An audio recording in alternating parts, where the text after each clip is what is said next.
Well, I stuffed a rag down in the opening of this axle housing to keep anything from going down there in that spindle housing, any of the debris or dust or anything from getting in there into that axle housing and down into the differential. And I took this needle scaler and I worked over this area here on where this backing plate, this back hanger, where all that attaches. There was some big gobs of rust there. It was all flaked and pretty thick, some places over a quarter of an inch thick with the rust on there, where it exfoliated off. Now I'll work that over with a wire wheel and then get it painted with some Exo Rust primer and maybe some paint, we'll see. And I got that wire brushed clean pretty much. The face of that here on the axle housing and the backside back here towards where the spring hangers are, the U-bolts. Now that's not bad back there. This is the part here that was all crudded up, mainly right here. And this is where all the gunk comes in and gets, you know, the salt water and the road spray and stuff like that comes in and causes a big problem. So I'm going to go ahead and spray this. I've got it taped off, the spindle itself taped off, and this is the part back here where the seal slides up on. It's kind of pressed on there. It's not a sealing surface, it's just pressed on because the seal is a two-part seal and it rotates inside of itself. So it's an oil seal and not a grease seal.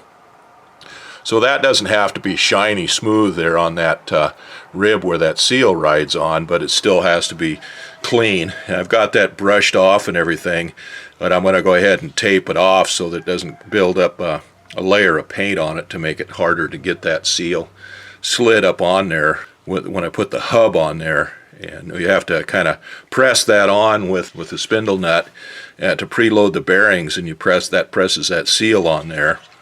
Well, I don't want to have to be pushing against any excess paint or anything. I've got a good coat of primer on that, on all sides of it here.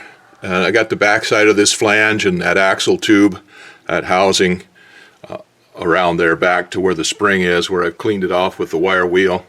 Because it's cold or cool, it must be probably 38 degrees Fahrenheit out here and damp. I think it might have been warmed up maybe in the low 40s now, but it's cool and damp. I put this halogen light up against there real close to it to put some heat on it to help cure that paint. Here's the rear hub, and this would be the face of it. The axle fits down here like this and bolts in here, and then the spindle will come out here with the nut on it, and the front bearing or the outside bearing goes down in that, and it's tapered, so the tapered part of it goes in, and then the rear bearing comes in through the other direction, and the taper on it comes towards the outside. So the two tapers are opposing each other, and when you put pressure on them, they tighten up against each other, and then the rear bearing will seat against the rear portion of that spindle there where it's rounded off. You can see the bearing down in there, the rear bearing, and then behind the rear bearing is the seal. So we've got to get the seal out of there, and I want to take the bearing out of there too. You see guys will take a screwdriver in there and pop that seal out from the other side.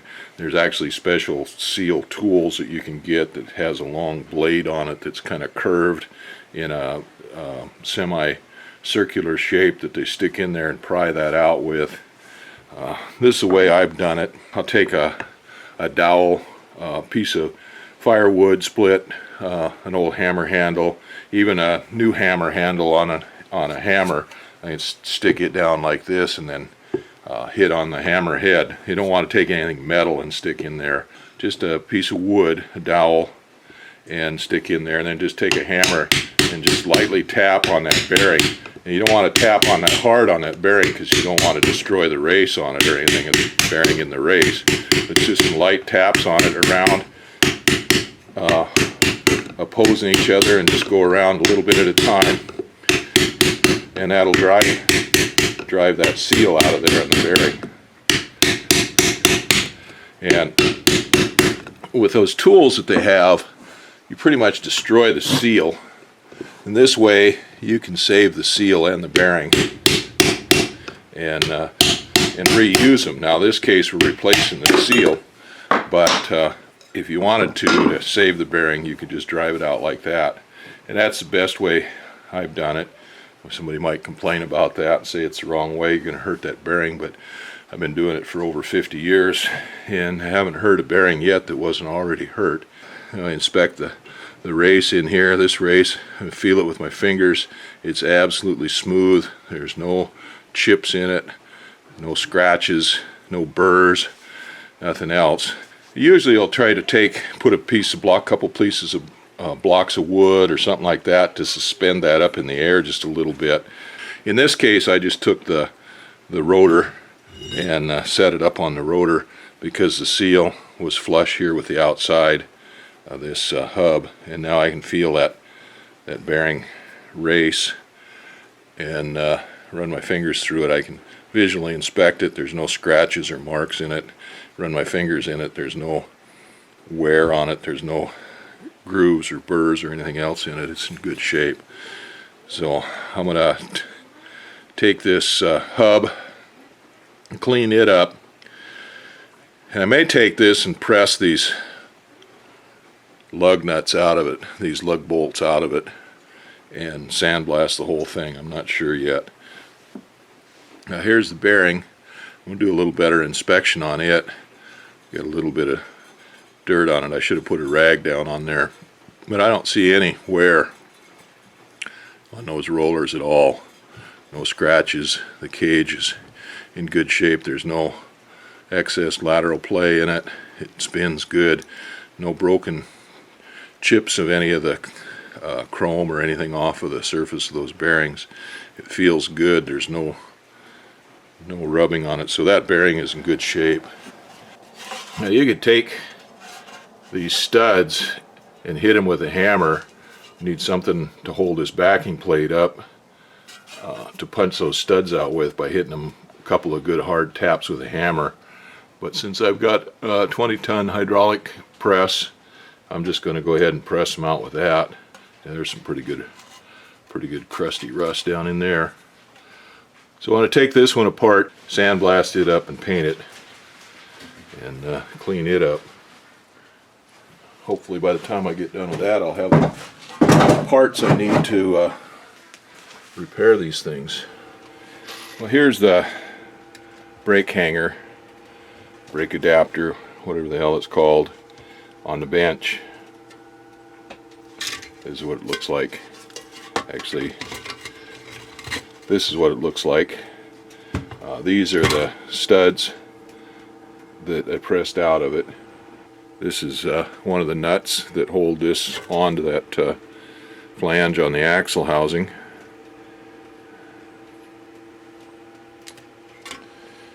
And this is the rubber boot. I got new ones coming, so that's what I'm waiting for, is for new ones of these. This one is torn and it's brittle. It was dirty and crusty. Here is the brake activator lever, and like I said, it's froze up solid. These studs go down through here, and that's what hold everything together. They're pressed in, and then this piece, this dust cover,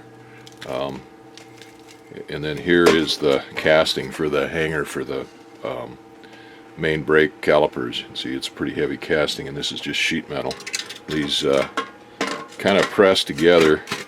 This lip here goes down inside of that. I just set it down and like this, and just took a punch and just gently punched it all the way around that little piece there, and it popped out. And you can see it's pretty rusty there. Of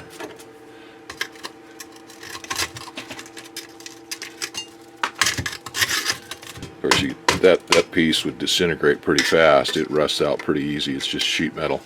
There's actually two pieces. This inside piece is a separate piece from the outside piece, but they're rolled in together in this flange, and then there's a bead rolled on them here that holds them both together. Dorman makes a replacement piece for this. Now this piece here is a heavy casting, a TRW. It's kind of rusty too. Well, let's sandblast these up, clean these up. I got these pieces sandblasted. They look a little better now than they did. This is pretty pitted. There's a pretty good hole pitted in that. Anyway, it's pretty rusty. It's pitted all the way around here, but there's some pretty good holes there. All the way around this is pitted. And then this is a cutout where the boot for the adjuster goes. That piece there went all the way across and it was rusted. Of course, the sandblasting just ate it up. Probably could have done this with electrolysis instead, but it's kind of a big piece, and then with it being two pieces, you get the fluid down in between these pieces and never come out, so that could create problems down the road. And anyway, a lot of corrosion, bad looking metal here in this circle. Got a little bit of rough edges here on these vents. Probably picked up rocks and stuff driving, so take a file or die grinder with a Scotch-Brite pad on it and clean those up.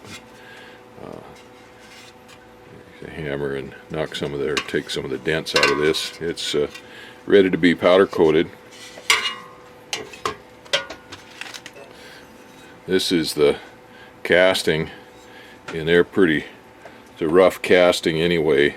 You know, they come out of that casting pretty rough with pits in them and stuff like that all over anyway, so they get that rust stuff down in those pits, and then in the places like that where it was seam between the two of them where that was rusty on that, well, it was in. And we got some flashing here on the mold halves, division there. I'll take those down, grind that down and polish that up a little bit. It just the paint gets thin on there, and then it gives an access point for moisture and stuff to get in there. So there's some rough spots in here from the casting. I'll go ahead and take those down. There's the knob for where the brake shoes butt up against, the stop for it.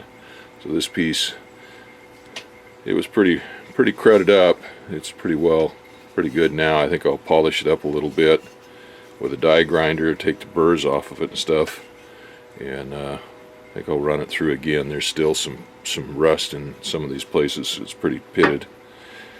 I need a defroster, windshield defroster on my sandblaster. The window gets so fogged up on it. It's out there in the outer portion of the shop where there's no heat, and I get cold and the windshield gets frosted up. So anyhow, needs a little more work on that.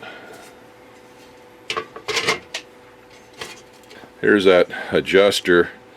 Got it pretty well cleaned up from what I could, but this lever still froze up. Now this is kind of a poor design.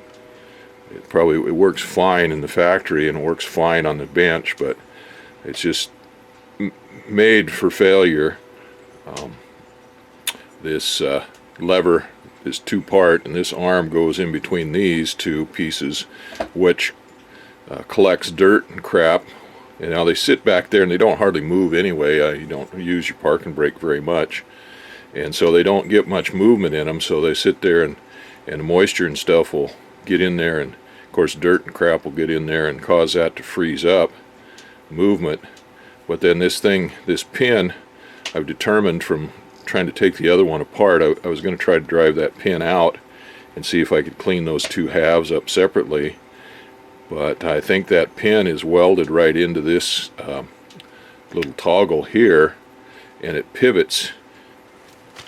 Well, you can see on this one, it pivots in those holes right there. So there's no clearance in there, so you've got several spots there where that can lock up. So anyway, I'll free this up and then take it back in there in the sandblaster and try to force some more sand down through it to clean it out some more. Well, I worked these over a little bit, did a little bit of body work on this one, kind of straightening out that lip a little bit, and a couple of divots that were in it. Not much I could do with that. That'll stand to be replaced. And then I took it out and sandblasted it again just to clean off the flash rust on it. This hanger for the calipers, I went ahead and took the die grinder and smoothed out all the flashing on it from the parting line on the casting and some other rough surfaces on it. Took a file and cleaned up the parting lines in here in these cavities. They were pretty sharp, and took off some of the sharp edges on it, and then I smoothed down some of the this was pretty pitted here, smoothed that down a little bit, and sandblasted it again. You know, it's ready to go. And this thing I worked it over pretty good, and I was able to get it to move laterally back and forth in this cavity, this hole a little bit, and got down in there half a dozen times with the sandblaster, and finally it got pretty clean. There's still probably a little bit of crud in there, but it's pretty clean, so it's working pretty good now. So we'll get that powder coated. So I'm gonna prep saw all these pieces and make hangers for them so we can hang them in the oven, and then we'll put a coat of corrosion resistant primer on them, and then powder coat them. Here's my backing plate, dust shield, spring hanger, assembly, whatever they want to call it. I got those done. I cleaned them up. I sprayed them with some corrosion resistant primer, and then I put the powder coat primer and baked that a little bit, and then put this green coat on there, and it's just an Eastwood coating. And I took the studs, I'd pressed those out, I cleaned those up on the wire wheel and washed them down, and I just coated them with a little bit of a red just for contrast. And I got the tips of them. I didn't coat the threads. It's hard enough getting the nuts and stuff on as it is. Anyway, that thing is all cleaned up and pressed back together. Now this shield is 2 pieces, and I didn't get it apart. There is crud and corrosion down in between these 2 seams here, in between these 2 pieces. But this lip in here is rolled like a tin can, and the only way to get both of those apart is to probably grind that lip off of there, and I didn't do that. So this big lug here on the front top, that's the stop for the shoes.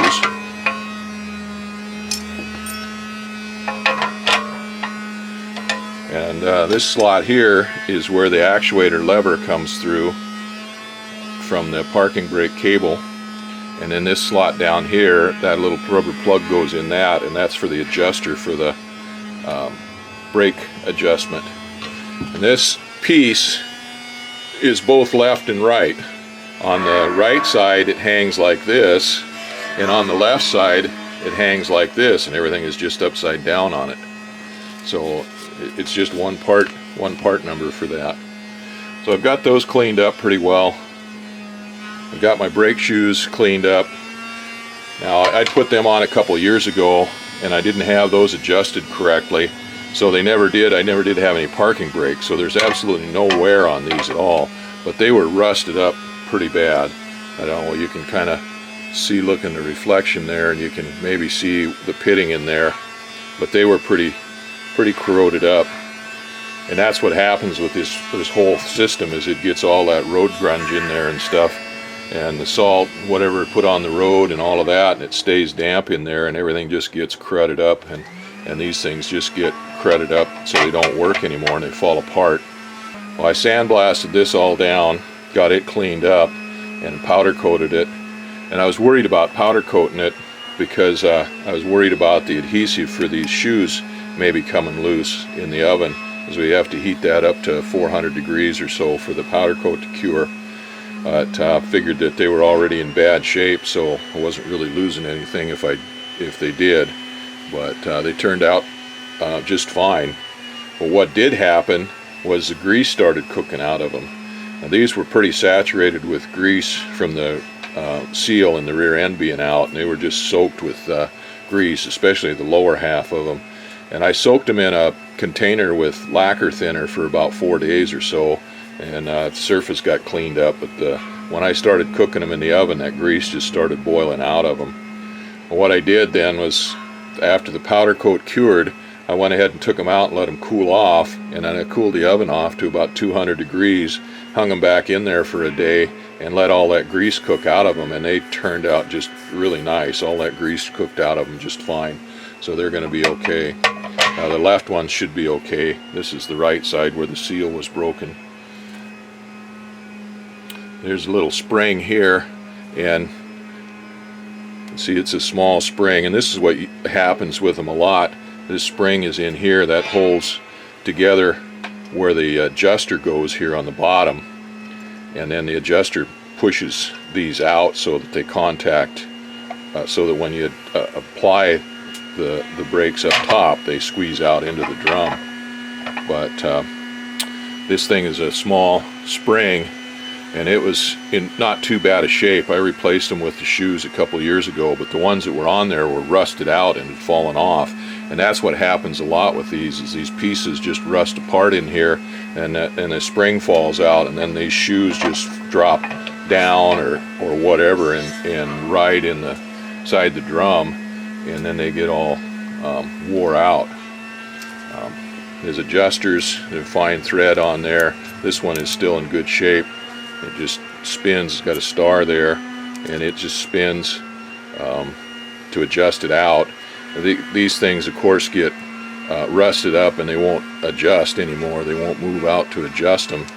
But what I've had happen is when this spring fails here, these things spread out and this thing drops down into that drum, and then it rides around in there, rattles and bangs and tears things up, and it can get jammed up in one of these shoes and lock your rear wheel up.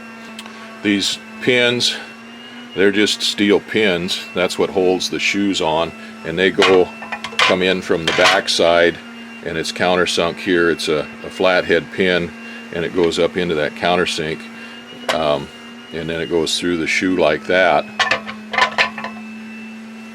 And then you have this little spring retainer that fits over the top, and this is mashed down on one end here, and that goes up through that retainer and then turns, and that's what holds the retainer down. And the retainer is kind of a spring, so it's got some tension on it when it does that, and that holds these shoes flat against this backing plate, this dust shield. And then these pins, of course, they're not very thick, and this thing's mashed down, and they're not very good quality material, and they get rusted up and they fall apart. And of course, these retainers, they're spring steel, but they get rusty, and then the shoes won't slide on them anymore. This big spring goes across the top up here, and that holds the top together. And there's usually not a problem with these. They get rusty, but they're not as bad. They're usually not the problem. And then here is the activator lever. This goes through this little slot right here, and then your brake cable hooks into it, and that's what this goes in. Well, actually right here like this. And so when you pull on the brake lever, that pushes these shoes out, and this kind of floats in here. But this thing is stamped, or just sheet metal, and it's got a groove in there, and the crud gets in there, and that rusts up. This one was not frozen up, but it was pretty stiff, and it's only been about 2 years since I had it apart and cleaned it up. So I took it out, sandblasted it, and powder coated it, but I can't get down inside here. I thought I could drive that pin out and maybe get this whole thing apart and get it cleaned up and rebuilt, but that pin must be welded into this piece because it wouldn't move. And so the only way to take it apart there's a spot weld here and a spot weld here, and the only way to take that apart would be to break those two welds and get that apart. This piece, I just tried to order it from Chrysler, and it's about 15 to 25 bucks depending on where they sell it, but they just told me it's no longer available. Now I ordered a whole new kit, spring kit and everything for this. Got it from Napa, and it was, I don't know what it was here, 30 bucks or so I guess, but they're anywhere from 15 to 35, 40 bucks depending on where you buy them. And the only reason I bought that kit, everything on here could be cleaned up and put back on, but this one pin, the tip there where it's peened over, where it's smashed out to retain that retainer, broke off on this one pin. So I ordered a kit for that, and we'll put this together. Now I run into a little bit of a problem here. I was all ready to put this all back together and everything, and I was kind of surprised when I took the wheel apart and took the calipers off that one of my brake shoes was about half worn. I was figuring I could just take it apart, clean those brake shoes up and stuff, for the pads on the disc brake in the calipers. I was figuring I could just clean those up and put everything all back together. But after looking at it, I could see I need to replace the pads. And I took the caliper off of the left side, and that one is worn even more than the one on the right side was. So I went down to the Napa store to get some pads, and they didn't have any in stock, and it'd be a week and a half before they get them. So since I've got the time to do it, I figured I might as well work on this hub too. Now this hub's not in too bad a shape, and when I had everything apart a couple years ago to do the brakes, I cleaned it up with a wire brush and squirted some paint on it, some exo rust on it. But the back portion of this hub, this portion is the part that sticks out from the wheel here. The brake calipers or the brake rotor goes on here, and then the wheel goes on here, and this portion sticks out, so it stays relatively clean. This back portion on the back side here, where it's inside of the brake drum, the rotor actually has a drum on it for the parking brake. It's got some rust on it and stuff, and I took the needle scaler and tapped it a little bit, and it was coming off in chunks. So I decided I'd go ahead and clean this all up and paint it. I don't want to get any paint or any dust or anything on the inside of here, because the inside is pristine and I don't want to screw up those races. Now if I had to replace the races, I could just go ahead and sandblast it inside or press the races out and it'd be fine. But I don't want to do that. The races are in great shape, and the bearings are in great shape. There's no point in screwing with them. And what I did is I cut out a couple pieces of, I don't know what that is, 3/8 aluminum plate. I cut out with a hole saw, one on both sides, and of course you've got the center hole going through there from the hole saw, and I took a piece of 1/4 inch all thread and run through there and put a nut on both sides, and I can go ahead and sandblast this and powder coat it, and then hopefully it'll last another 100 years. It'll last longer than me anyway. Okay, there's all the studs pressed back in, all nice and fit up into the hub. Hub's all nice and clean and pretty. Let's see if it'll last another 10 years. It should be better than it was when it was new. We got a couple packages in the mail today. This is what I've been waiting for. It's these little boots here for that activator lever. I got these from Opar Parts Incorporated, Myrtle Beach, South Carolina. They did a pretty good job on them. Got them sent off to me in the flat rate box, which is probably about $4 or $5, and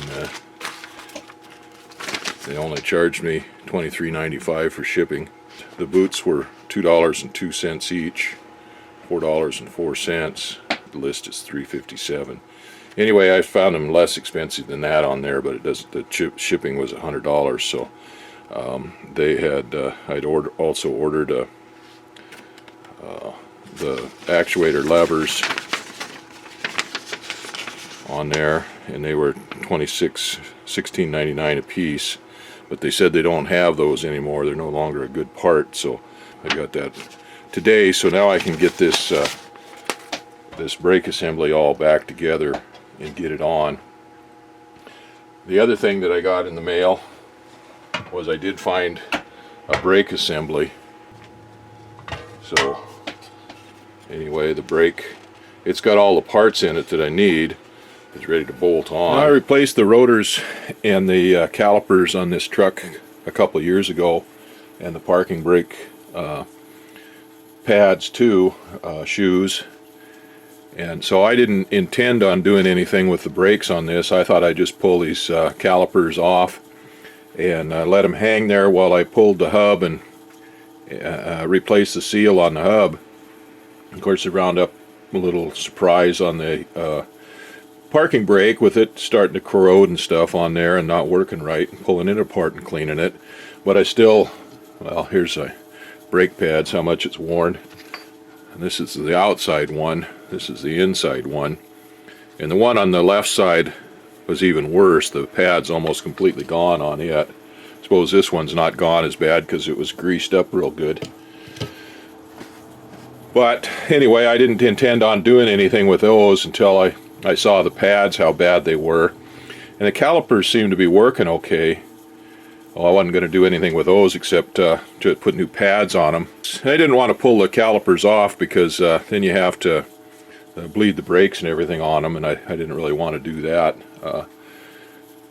But you take this, this is the carrier here for the brake shoes, with the pads, and you take it off anyway to putting the new shoes on there and then put it on the caliper.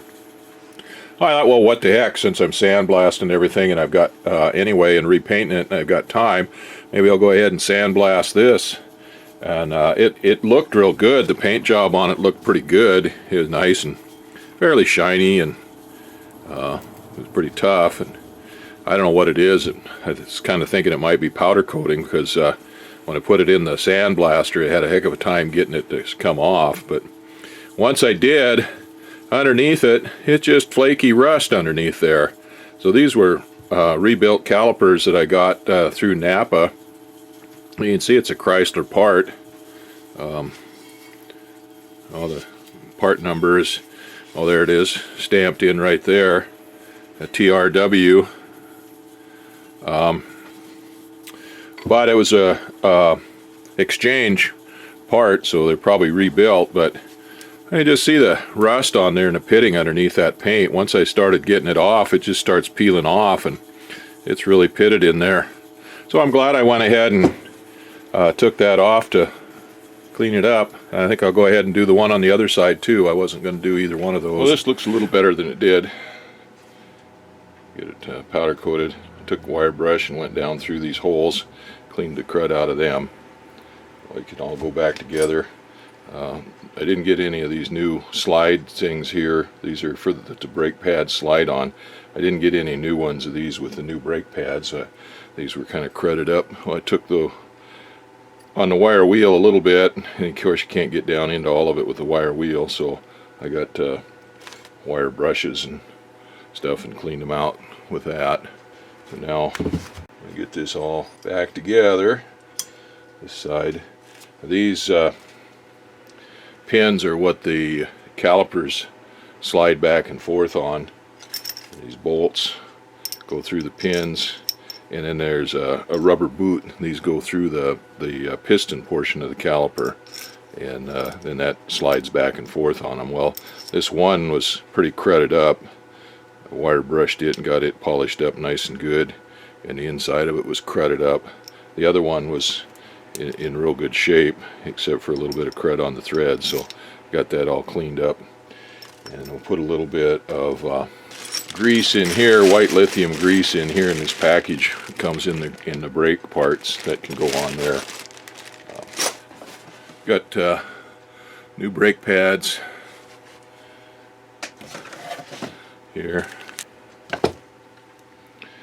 and this thing can go back on the truck once I get everything else back on.